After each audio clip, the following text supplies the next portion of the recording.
An overview of this thing, Willie. It's very interesting. There were some people last night who were saying that, Donald Trump, this is, whether you like him or not, this was a really great speech for him. I mean, that's like me giving a speech this morning to Red Sox Nation saying not only did we keep Mookie Betts, we got Manny Machado. He's going to be coming in a couple of months. And Aaron Judge has decided to be a Red Sox.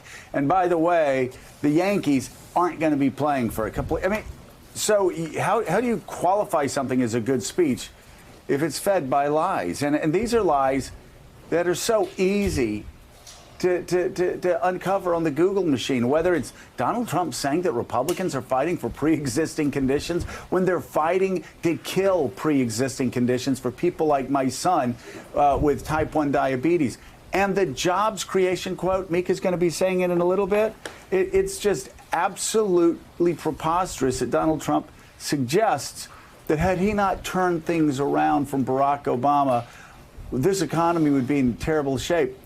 When he's riding the Obama wave, it's an 11-year recovery. Barack Obama creating far more jobs over his last 3 years in office than Donald Trump's created in his first 3 years. The lies were preposterous, and for some reason, the press keeps feeding into this hype that somehow his economy is so much better than former economies. It's a lie. Well, the lie he's been telling from the beginning is that he inherited a mess from President Obama, which is objectively untrue. Steve Ratner's here in a couple of minutes with charts to show why that's not true. By the way, Mike Barnicle bowed his head when you mentioned Mookie Betts' name, so I'm not going to go any further in pushing that button. I'm sure we'll talk about that later. But the president programmed the State of the Union last night like a TV show. In some ways, it was like an episode of Ellen, where you had a nice military reunion. You had a fourth grader receiving a scholarship. He gave out the Medal of Freedom to Rush Limbaugh, not just announcing that he was giving it, but actually held the ceremony in the middle of the State of the Union. So it was very theatrical. For my money, all the no handshake, the not saying the distinct honor and high privilege, and then ripping up the script at the end is not what the country needs. I know those will be viewed as sick burns or mic drops or something in the far reaches of each side's teams, but I don't think the country needs that kind of stuff right now.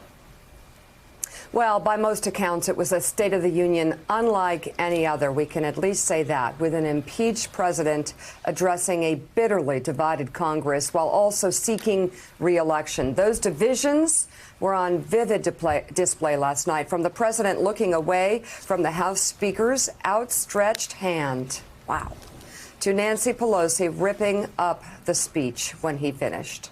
At times, it felt more like a campaign rally than a formal address, with Republican lawmakers chanting 4 more years and Democrats jeering the president for his remarks on the economy and health care. Trump's showmanship was also on full display, surprising a military family by reuniting an Army sergeant with his wife and kids, promoting school choice by announcing a scholarship for a Pennsylvania student, and in a nod to his base, awarding Rush Limbaugh with the Presidential Medal of Freedom. Also notable, the president did not mention impeachment once during his speech. A little bit of a show of discipline there, Joe. Yeah, John Meacham, the president certainly showed discipline when it came to stagecraft, not going on angry rants.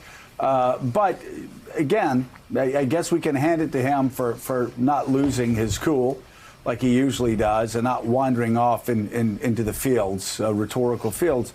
But again, the lies about the economy, the lies about pre-existing conditions, the lies about so much of what he said up there, really, it wasn't meant for the American people. It was meant for an alternative universe, his alternative universe of voters. Yeah, it really wasn't a State of the Union, and like you, I suspect you know more about State of the Unions than you want to admit out in the world, and enjoy not only the spectacle but the idea that in fact this is a moment where the branches of government are supposed to have a conversation both with each other and with the rest of us, about where we are and what we should do. This was not about the union, and it was very much about Trump's political state and his folks, and that's been the consuming story of the last 5 years now. You know, he's never wanted. I mean, if he's wanted to, he's never been able to act on it, to reach out beyond the people who already sent him. And one of the many tragedies of the era is that he has refused to learn from a presidential history that suggests presidents who are remembered for big, bold things are presidents who bring their supporters along to a place where the supporters didn't think they wanted to go. Nixon in China, Reagan in the Cold War, Clinton and the New Democrats. You have a history of surprising us, and there was nothing surprising about last night. It was in some ways the apotheosis of what we've been living through to some extent since the last 5 years. But the Limbaugh moment's really interesting.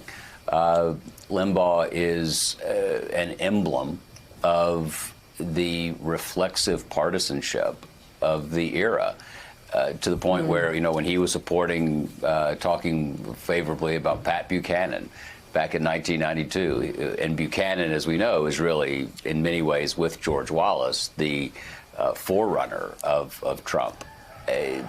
He helped drive Buchanan to almost beating George Bush in the sitting president in the New Hampshire primary.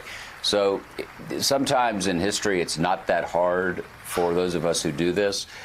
If you want a moment, if you want a couple of days that represents the extremes and the polarities of this era, all you have to do is write about last night.